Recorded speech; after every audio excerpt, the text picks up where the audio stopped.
بسم اللہ الرحمن الرحیم ابو سینہ کی کتاب الاشارات و تنبیہات اور اس کا نواں مرحلہ جس کا عنوان ہے کہ مقامات العارفین. اس میں ابتدا میں ایک فرق بیان کیا زاہد اور عابد کا عارف سے. اس کے بعد بیان کیا کہ عارف کا جو منتہا اور مقصود ہے وہ اللہ تعالیٰ کی ذات اور اس کے اسماء ہے. اس کے بعد جو پچھلی فصل تھی وہ شروع ہوئی ہے مقام درجات عارف. تو پہلا درجہ آپ سے عرض کیا تھا کہ پہلا درجہ ہوتا ہے مرید کا درجہ. اور مرید کب کہلاتا ہے؟ جب وہ ارادہ کرتا ہے، یعنی اس وارد ہوتا ہے اس وادی میں، اس میدان میں داخل ہوتا ہے عرفان کی وادی میں. تو پہلا مرحلہ ہے ارادہ. اور ارادہ عرض کیا تھا آپ سے کہ ارادہ کس طرح کامل ہوگا، کس طرح اس پر ارادے کی تعریف صادق آئے گی کہ وہ مرید کہلائے. تو وہ کیا ہوتا ہے کہ یقین عقل سے یقین پیدا کرے، برہانی دلیل سے، یا وہ جو عقد ایمانی کے ذریعے اس کا نفس مطمئن ہو، یعنی شریعت کے اعمال بجا لائے. تو پھر وہ پہلے مرحلے میں وہ داخل ہو جاتا ہے.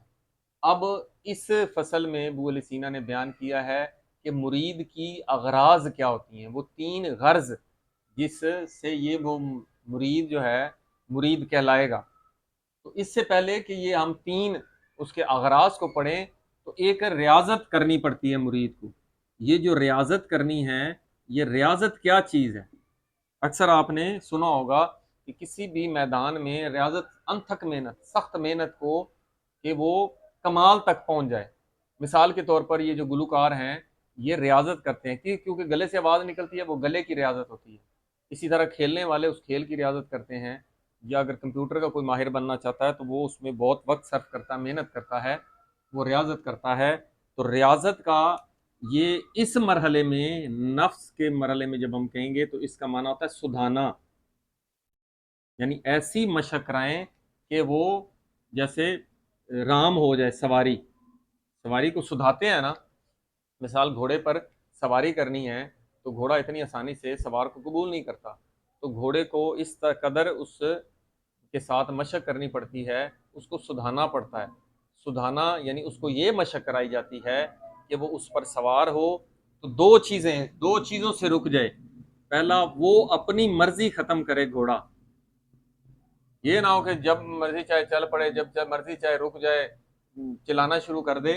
پہلے اس کی مرضی ختم کرنا ہوتا ہے، اور اس کے بعد دوسرے مرحلے میں جو سوار کی مرضی وہ چلنی چاہیے، کہ سوار کی مرضی کے تابع ہو جائے. جب اسے کہیں رک جا تو وہ رک جائے، جب اسے کہیں چل پڑے تو وہ چلے تو وہ چل پڑے. تو یہ ریاضت کے یہ معانی ہیں. اب انسان میں ریاضت کیسے ہوگی؟ تو انسان کس چیز سے مرکب ہے؟ انسان 2 چیزوں سے مرکب ہے. ایک انسان کا بدن اور ایک انسان کی روح. تو روح بمانے سوار کے ہے اور بدن بمانا سواری کے ہے. اب ہونا یہ چاہیے کہ روح جیسے بدن کو کہے، کیونکہ بدن سواری ہے، جیسا بدن کو کہے ویسے افعال انجام دے. اور روح جس کام سے بدن کو روکے، بدن اس کام سے رک جائے. اسی کو آزمائش کہتے ہیں. اسی وجہ سے انسان کو اس عالم میں بھیجا گیا اور یہ بدن عطا کیا گیا ہے تاکہ روح اس بدن کے ذریعے سے اپنے افعال کو انجام دے. اب ہوتا کیا ہے کہ بدن جو ہے، بدن کی اپنی قوتیں ہوتی ہیں. جیسے ہم نے 5 حصے پڑھی ہیں بدنی حصے: ظاہری حواس خمسہ، دیکھنے، سننے، چکھنے، سننے اور لمس کی جو حصے ہیں وہ بدنی ہیں. پھر ان کے پیچھے 5 قوائے باطنی ہیں: قوت متخیلہ، قوت حافظہ، وہمہ، حصے مشترک. تو اب یہ دیکھنا ہے کہ روح جو ہے، روح کی قوت کو کہتے ہیں قوت عقلیہ. پھر قوت عقلیہ کی آگے عملی بھی ہوتی ہے، عملیہ. اب یہ روح کی قوت ہے. اصل ہونا چاہیے، یہ چاہیے کہ روح کی قوت بدنی قوتوں کو کنٹرول کرے. تو یہ عملی قوت جو ہوتی ہے، یہ جو ہے باطنی قوتوں کو، وہ کون کون سی ہیں؟ بنیادی طور پر وہ 2: متخیلہ اور وہمیہ، یعنی جسے قوت وہمیہ کہتے ہیں. اس کو قوت واہمیہ بھی کہہ لیں، جو بھی کہہ لیں، وہمیہ بھی کہہ لیں. یہ جو 2 قوتیں ہیں. پھر یہ آگے حواس جو 5 ظاہری حصے ہیں ان کے ذریعے سے، اور حواس خمسہ کا ڈائریکٹ تعلق اس عالم مادی سے ہوتا ہے،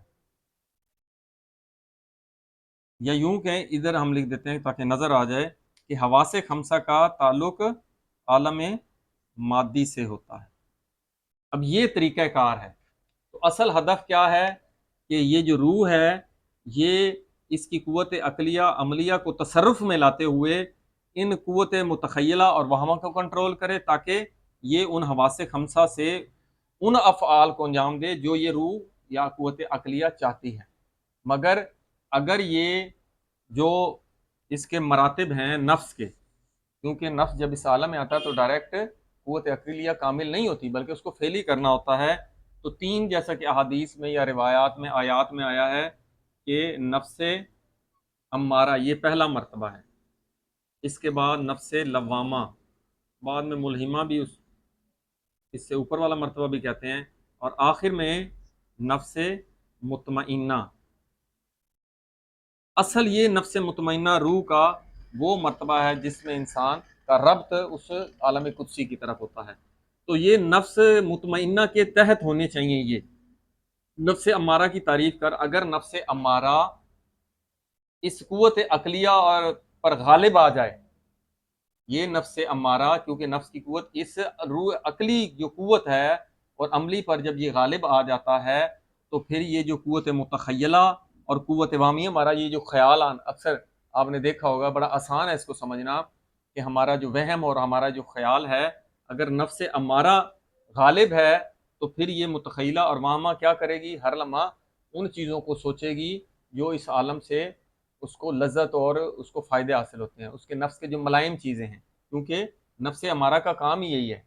تو انسان اسی لیے جو اللہ تعالیٰ نے جن کاموں سے روکتا ہے ان افعال کی جانب یہ راغب ہو جاتا ہے، ایسے افعال کو بجا لاتا ہے جو گناہ کہلاتے ہیں، خطائیں کہلاتی ہیں، تو پھر یہ اس کو محسوس نہیں ہوتا۔ لیکن اگر اس لوامہ کے مرتبے میں ہوگا تو جب وہ فعل انجام دے دے گا بعد میں اس کا ضمیر ملامت کرے گا، یہ نفس مطمئنہ اس کو کہے گا کہ تم نے یہ غلط کام کو انجام دیا ہے، تو یہ پشیمان ہوتا ہے۔ یہ وہ مرتبہ ہے کہ انسان نیک کام بھی کرتا ہے، برے کام کرتا ہے تو اس کا ضمیر اسے ملامت کرتا ہے، لیکن اس سے اگلے مرتبے میں آ جائے گا جب یہ قوت عقلیہ کنٹرول کر لے گی ساری قوتوں کو، تو پھر وہ نفس مطمئنہ ہے۔ بہرحال نفس امارہ کے مرتبے میں جو وہم و خیال ہے اس کے ذریعے سے حواس خمسہ کو، یہ دونوں قوتیں متخیلہ اور واہمہ اس حواس خمسہ کو کہتی ہیں کہ تم دیکھو۔ کیوں؟ کس چیز کو دیکھو؟ جس سے ملائم جو خارج میں اس کو اٹریکٹ کرے گا، جس سے رغبت ہوگی، جس سے محبت ہوگی، تو وہ اس کو حواس خمسہ کو گیا، وہ کب گانے سنو، اس طرح کے لحان سنو، اور دیکھنے کو کہے گا یا بولنے کو ایسے لغویات کہے گا، تو حواس خمسہ سے وہ چیزیں ظاہر ہوتی ہیں جو حقیقت میں درست نہیں ہیں، جو اللہ جس کو پسند نہیں کرتا۔ اسی طرح عالم مادہ میں بھی چیزیں جو ہیں وہ حواس خمسہ کے ذریعے قوت متخیلہ اور وہمہ تک پہنچتی ہیں، اور پھر یہ قوت وہمیہ اور قوت متخیلہ ہی یہ اصل ہے۔ کیوں؟ یہ قوت وہمیہ اور متخیلہ نفس حیوانی کے ماتحت، یہ نفس ہمارا یعنی نفس حیوانیہ، یہ جو بدن ہے یہ حیوانی ہے، حیوان بھی کھانے پینے کی طرف راغب ہوتے ہیں، جو شہوات کی طرف غاضب ہوتے ہیں، تو قوت شہویہ اور غضبیہ یہ جو ہیں، یہ شہویہ اور غضبیہ قوت متخیلہ اور وامہ ان دو قوتوں کو بھڑکاتا ہے تاکہ وہ شہوت حاصل کریں، اور غضب کے لیے یعنی جب غضبی امور کو انجام دینا ہے تو پھر حواس خمسہ کے ذریعے سے وہ افعال کو انجام دیتا ہے۔ تو ریاضت یہ ہے کہ قوت اب جب یہ قوت غالب آ جاتی ہے حیوانی قوت، تو پھر یہ قوت عقلیہ دب جاتی ہے، بلکہ کبھی کبھی یہ قوت حیوانیہ یا نفس حیوانی کی قوت اس قوت عقلیہ کو مسخر تسخیر کر لیتی ہے، اور اس سے خدمت بھی وہ امور اس کے ذریعے سے وہ بجا لاتی ہے۔ لیکن ریاضت یہ ہے کہ اس قوت عقلیہ کو اتنی ریاضت کرانی ہے کہ وہ ان قوتوں پر قوت متخیلہ اور وہمہ کو اور اس سے شہوت اور غضب کو کنٹرول کر لے تاکہ حواس خمسہ سے وہ برے افعال ظاہر نہ ہوں۔